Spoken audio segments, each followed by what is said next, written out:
Assalamualaikum warahmatullahi wabarakatuh. Kali Waalaikumsalam. ini saya bersama teman saya, yaitu Danang Rudi Purnomo, akan mempresentasikan hasil dari diskusi kami, yaitu membahas tentang perkembangan teknologi komputer untuk memenuhi tugas mata kuliah dari Orkom. Jadi untuk perkembangan teknologi komputer sendiri itu pertama diawali dengan komputer yang sederhana, yang mana komputer sederhana ini besarnya kurang lebih hampir satu kamar kalau nggak salah. Jadi pertama kali komputer diciptakan itu bukan seperti yang kita lihat sekarang, melainkan melalui beberapa proses, yaitu yang pertama itu menggunakan yang sangat besar itu, terus selanjutnya yaitu komputer tabung hampa yang ada di gambar. Selanjutnya yaitu komputer transistor yang mana itu masih berupa tulisan semua, belum ada gambarnya. Selanjutnya yaitu komputer integrated circuit atau IC. Setelah itu hukum Moore, terus komputer part scale integration atau VLSI, yaitu komputer sebelum datangnya komputer generasi kelima. Nah, sementara yang udah kita ketahui atau yang udah kita jumpai sehari-hari ini merupakan komputer generasi kelima. Setelah itu, setelah munculnya komputer generasi kelima, maka akan berlanjut teknologi semakin lama semakin berkembang, lalu muncullah yang namanya komputer masa depan. Jadi dalam waktu 50 tahun terakhir, komputer itu mengalami perkembangan arsitektur dan fungsi yang sangat pesat. Seperti yang saya bilang tadi, bahwasanya teknologi yang ada di dunia ini berkembangnya itu sangat cepat. Jadi kita sebagai manusia harus bisa mengiringi perkembangan-perkembangan zaman yang ada di sekeliling kita, baik itu perkembangan teknologi maupun pola pikir dan yang lain sebagainya. Pesatnya perkembangan tersebut dipicu oleh persaingan industri yang melahirkan gadget, komputer cerdas, dan perkembangan bergerak lainnya yang seperti saya bilang di awal tadi. Selanjutnya yaitu prinsip yang tetap sama adalah proses komputasi di dalamnya, dalam artian teknologi-teknologinya itu cara garis besar itu hampir sama, yaitu kecanggihan-kecanggihannya mungkin yang akan di-upgrade atau ditingkatkan lagi. Selanjutnya, pemicu perkembangan komputer tidak hanya teknologi dasarnya, tapi juga tuntunan pengguna terhadap sistem yang dapat berkomunikasi langsung dengan mesin menciptakan infrastruktur yang cerdas.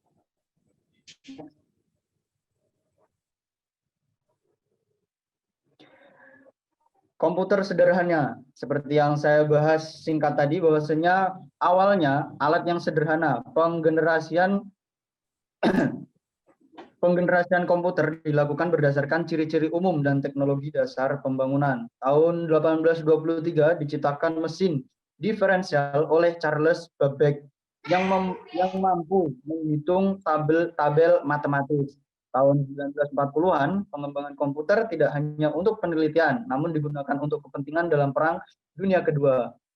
Selanjutnya, tahun 1944, Howard Aiken bekerja dengan IBM menciptakan Harvard Mark I yang merupakan komputer digital otomatis pertama di Amerika.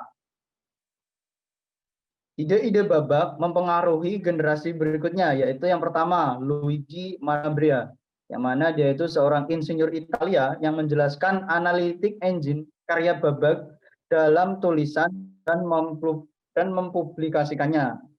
Jadi dari teori yang dibuat oleh Babbage tersebut menjanjikan beberapa ilmuwan-ilmuwan itu dapat mengembangkan dari hasil teori yang dia pikirkan. Selanjutnya yang kedua ada Lovelock menambahkan notes dalam karya Luigi Manabrea, yaitu algoritma pertama untuk menghitung bilangan Bernoulli pada analytical engine.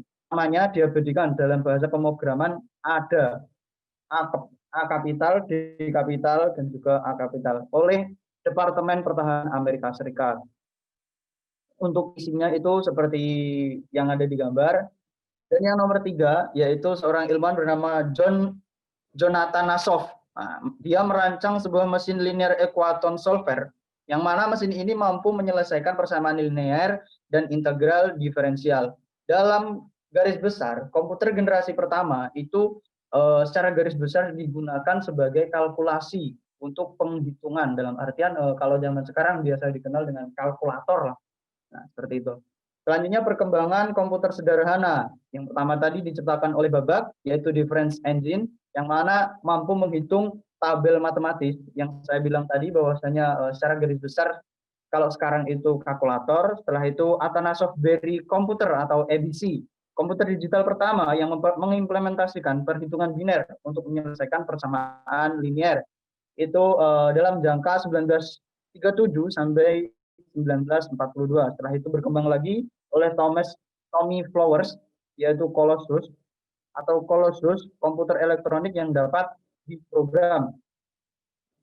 Selanjutnya diteruskan periode Babak tadi ada dua ya, yang bawah belum saya baca, mohon maaf. Selanjutnya langsung saja saya lanjutkan ke Konrad Zuse atau Z3, yang mana komputer elektrik mekanik serbaguna yang dapat diprogram.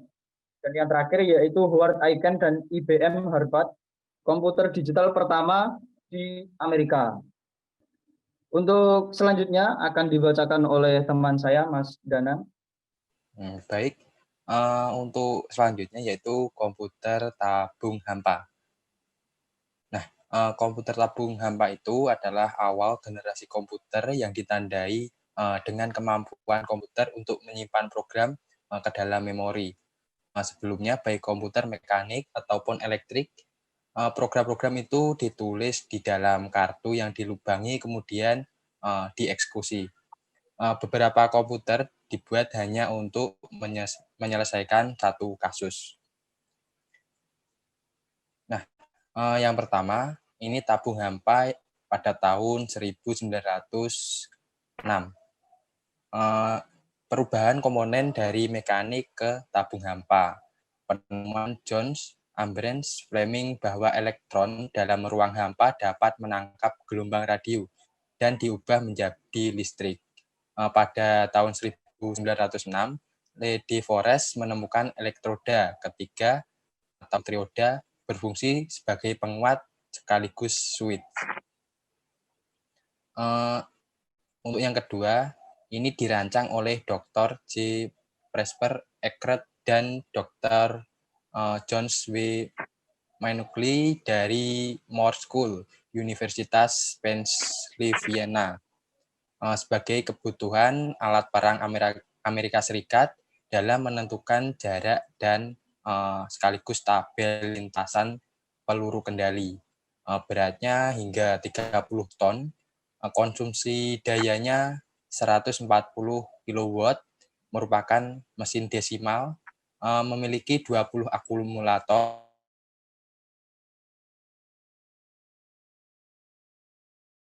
dengan switch, perangkat masukan atau card reader IBM, perangkat luaran, punch card.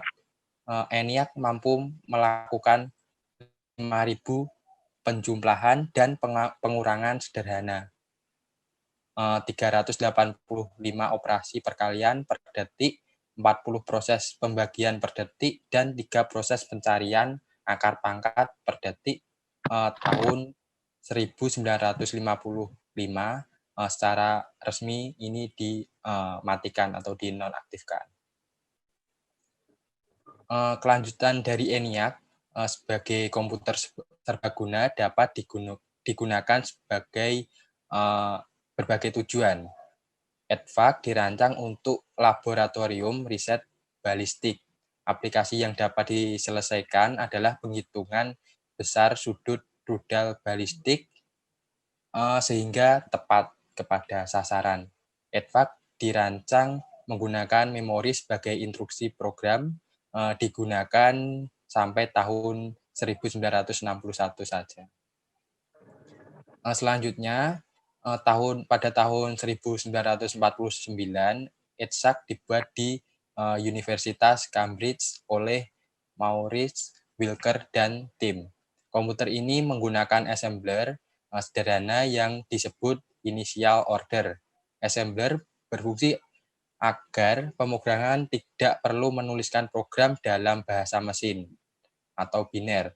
EDSAC memiliki 1.204 lokasi memori Instruksinya terdiri dari 5 bit kode operasi, 11 bit alamat memori, dan 1 bit instruksi khusus. Selanjutnya dibuat oleh perusahaan The Accurate Nuclei Computer Company, komputer komersil pertama yang dipasarkan dan terjual hingga 46 buah.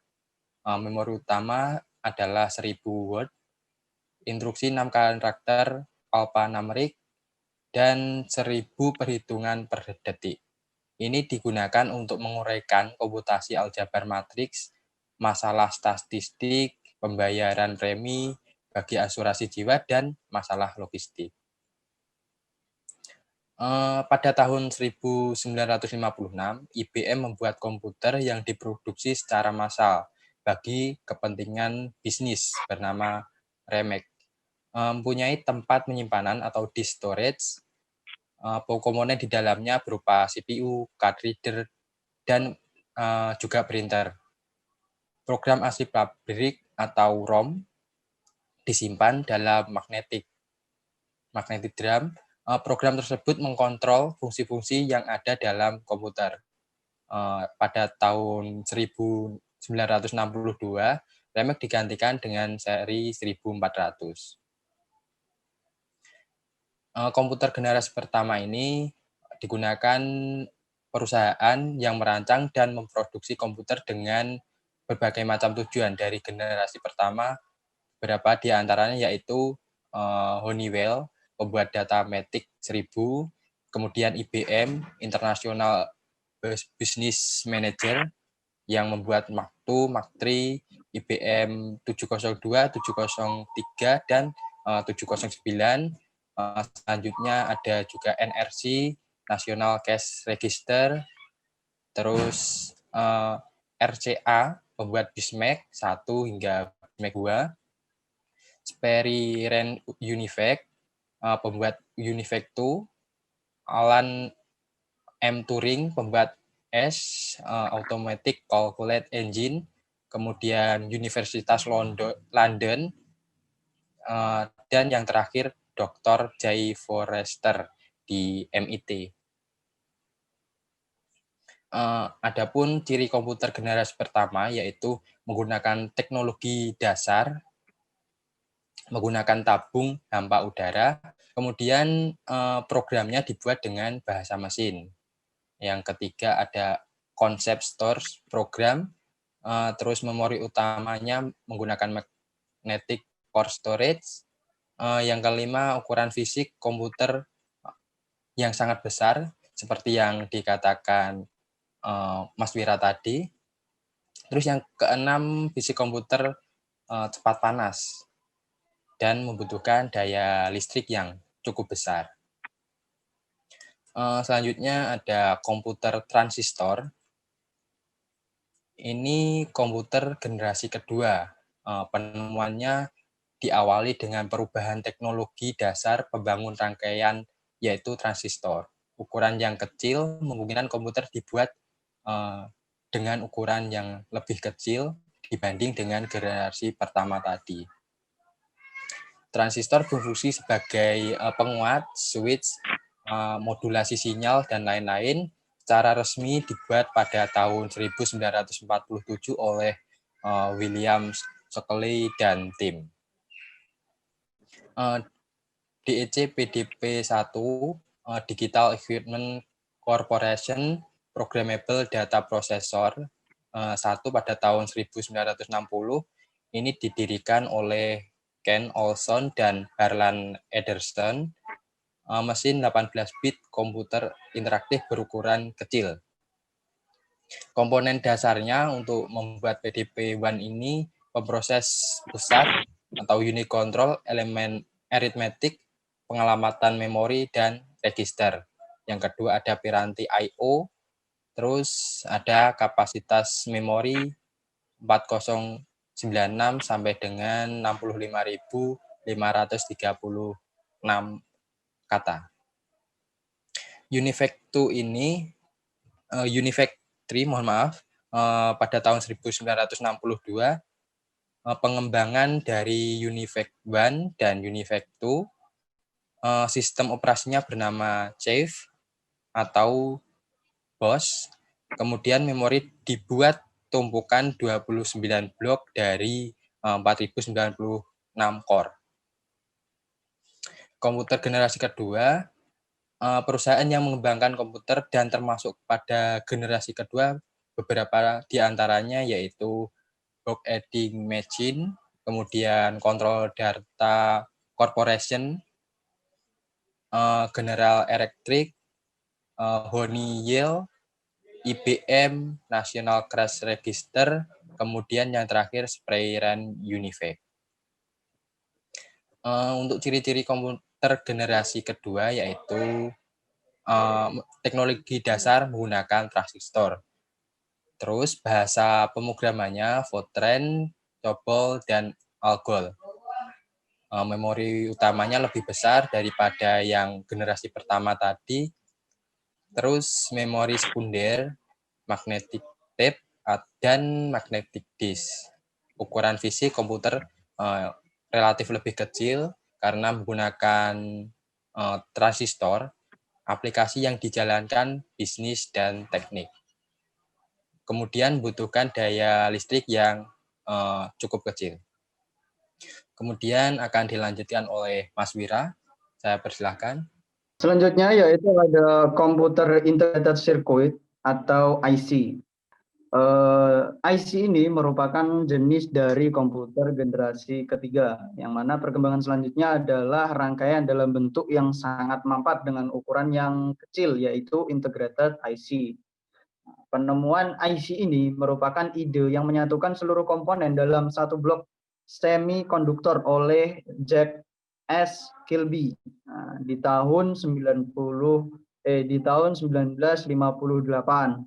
Penemuan Kilby ini lalu dilanjutkan oleh Robert Noyce yang merancang IC dengan jalur koneksinya. Kemudian IC dipasarkan secara massal dan digunakan untuk menggantikan transistor. Selanjutnya ada IBM S360 pada tahun 1964, yang mana teknologi IC ini masih tetap digunakan. Kemampuannya melakukan operasi satu lingkaran penuh 360 derajat, digunakan untuk aplikasi bisnis dan teknik, yang mana sistem operasinya menggunakan DOS 360, OS 360, dan juga TSS 360. Selanjutnya ada DG Nova, Data General Corp Nova pada tahun 1969, yang mana komputer ini mempunyai 16 bit dirancang oleh Edson de Castro dari DG. IC yang digunakan berjenis MSI atau Medium Scale Integrated Circuit. Selanjutnya sistem operasinya menggunakan DOS dan juga RDOS. Software Algol-nya 60 compiler, Fortran 4, dan Basic. Nova terbilang sukses dan diikuti penerus selanjutnya yaitu Supernova. Komputer generasi ketiga ini atau IC, perusahaannya mengembangkan komputer dan termasuk pada generasi kedua beberapa di antaranya yaitu Baruch Sharding Machine. Ini ada 3 seri. Selanjutnya Control Data Corporation ada 3 seri juga. Digital Equipment Corporation ada 2 seri. National Cross Register ada hanya NCR Century. Selanjutnya Sprayran Univac ada Univac 1108 dan Univac 9000. Ciri-ciri komputer generasi ketiga ada 3 ciri-ciri. Yang pertama teknologi dasar adalah IC, perkembangan dari transistor tadi. Yang kedua adalah sistem operasi lebih bervariasi sesuai dengan keperluan. Ada DOS, ada RDOS, dan segala macam. Selanjutnya output berupa layar terminal, gambar dan grafik. Sudah ada peningkatan di sini. Dapat membaca tinta magnetik dengan MICR reader. Dan yang keempat, memori sekunder dengan kapasitas yang lebih besar, yaitu magnetic disk. Selanjutnya yang kelima, fitur multi-row caching dan multi-programming. Selanjutnya yang keenam sudah mempunyai fitur jaringan, dan yang ketujuh memorinya lebih besar, kapasitas memorinya lebih besar, dan yang kedelapan daya listriknya lebih hemat. Selanjutnya Computer Very Large Scale Integration atau VLSI.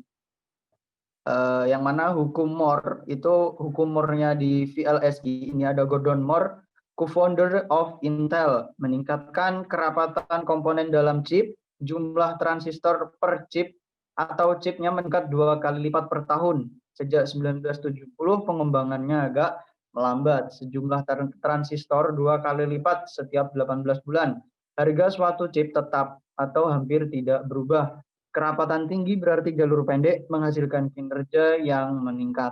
Ukuran semakin kecil, fleksibilitas meningkat, daya listrik lebih hemat, panasnya pun juga menurun, sambungan sedikit berarti semakin andal atau reliable.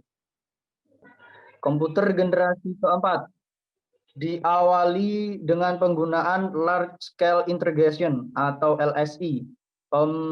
Pemadatan beribu-ribu IC yang dijadikan satu dalam sebuah chip. Teknologi VLSI disebut dengan nama Metal Oxide Semiconductor atau MOS.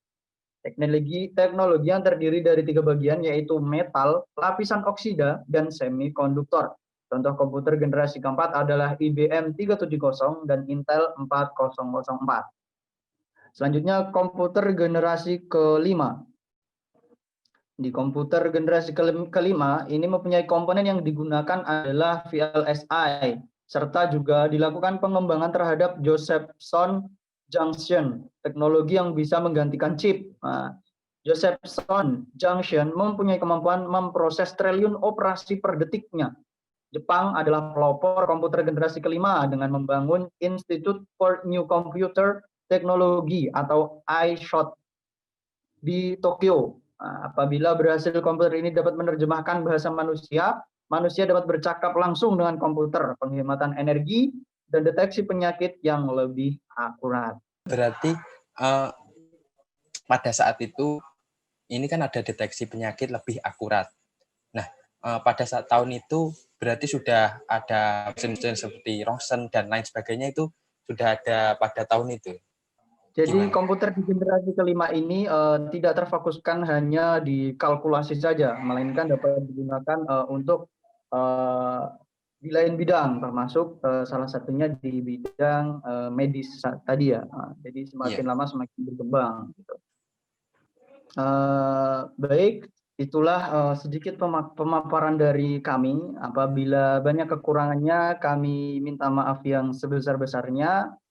Terima kasih telah menonton video kami. Akhir kalam, wassalamualaikum warahmatullahi wabarakatuh. Waalaikumsalam warahmatullahi wabarakatuh. Terima kasih Mas Wira.